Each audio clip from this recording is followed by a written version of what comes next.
Hello student, welcome to my channel Ajab Gajab English. और आज हम डिस्कस करने लगे हैं grade 10 CBSE book first flight की सेकंड पोएम।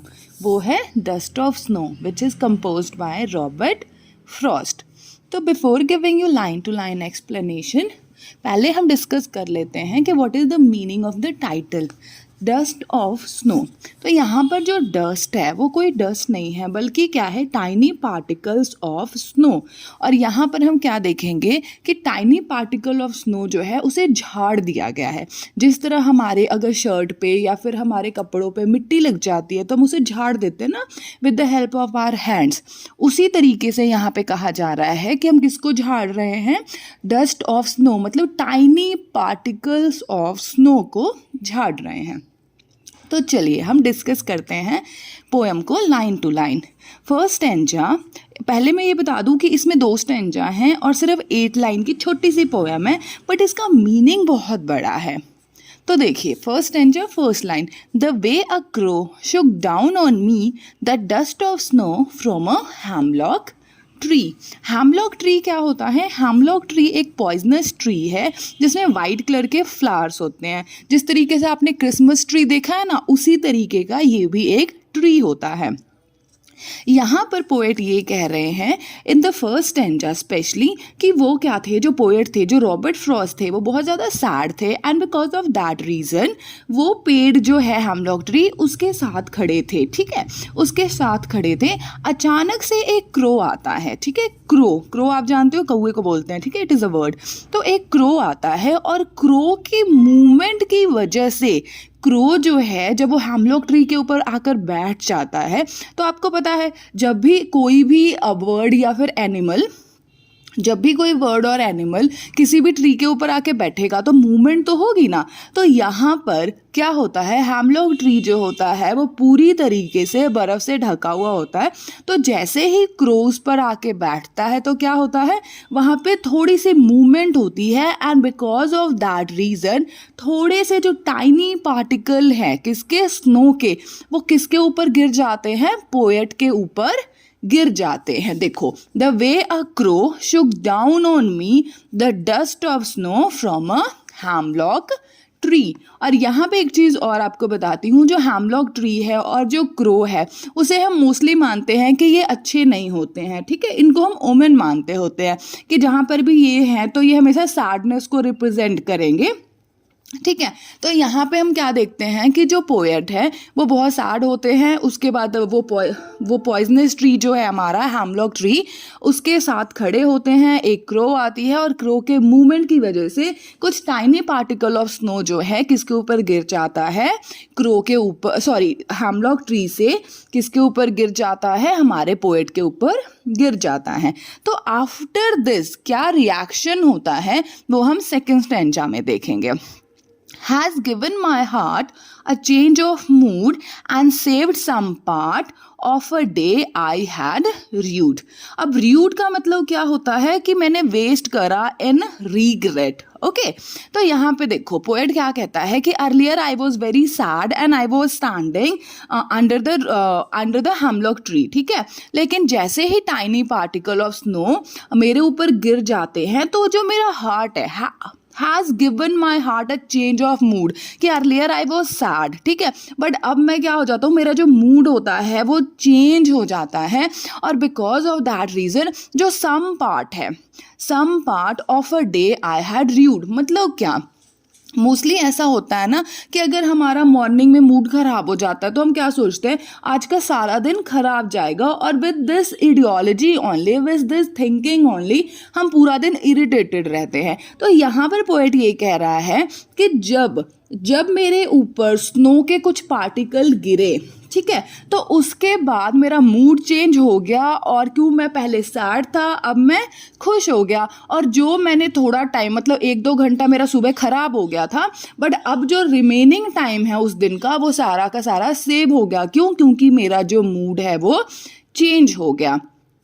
तो आप इसमें देखोगे ये जो पोयम है इसमें सिर्फ ये चीज़ बताई गई है, 2 पॉइंट को हाईलाइट किया जाता है कि जो चीज़ हम मोस्टली मानते हैं कि ये चीज़ जो है वो अच्छी नहीं है, ये सैडनेस को रिप्रेजेंट करती है, नेचर की कोई भी चीज़, जो कुदरत ने कोई भी चीज़ बनाई है वो कभी भी नेगेटिव नहीं होती है, ये सिर्फ लोगों की थिंकिंग है।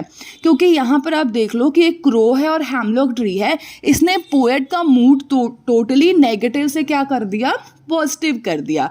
दूसरी चीज़ यहाँ पर पोएट और हाईलाइट करते हैं क्या कि कभी भी अगर आपके साथ कुछ मॉर्निंग में मतलब कि अगर आप सैड हो जाते हो या कुछ बुरा हो जाता है तो उसकी वजह से आप अपना पूरा दिन वेस्ट मत करो। आई होप कि आपको जो मीनिंग है इस पूरे पोएम का वो अच्छे से क्लियर हो गया होगा।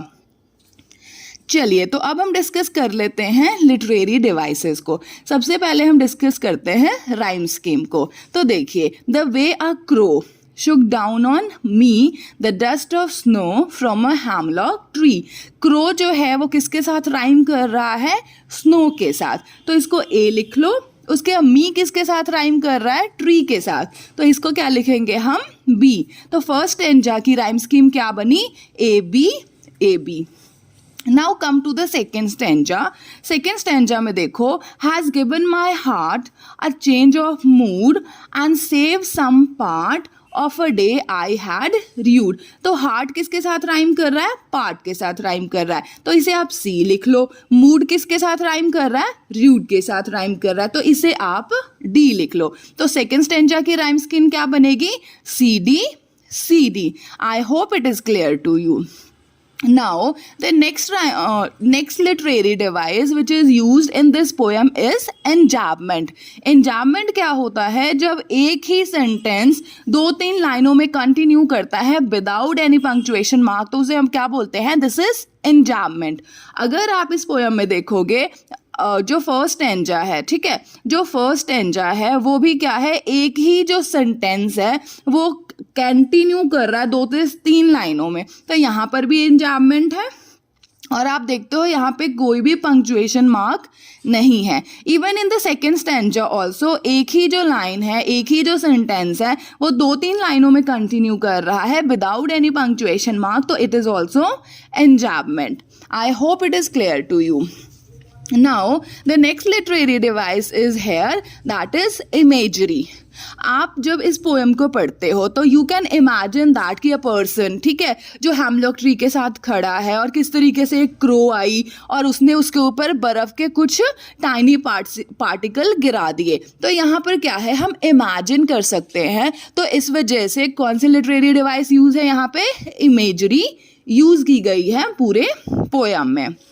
Now the next literary device is alliteration। alliteration क्या होता है, repetition of consonant sound at the beginning। ठीक है, कोई भी वर्ड है, ठीक है, कोई भी वर्ड है, स्पेशली क्लोज रिलेटेड वर्ड होते हैं, कॉन्सिक्यूटिव वर्ड्स होते हैं, तो उसका जो फर्स्ट अल्फाबेट है अगर वो कॉन्सोनेंट साउंड है तो उसे हम क्या बोलते हैं, alliteration।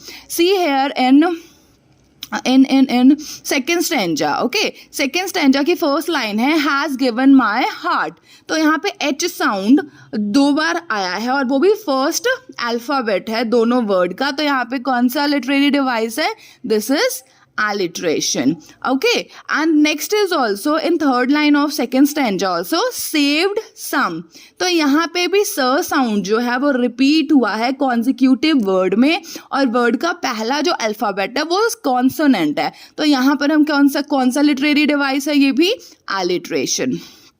then come to the next literary device, that is assonance.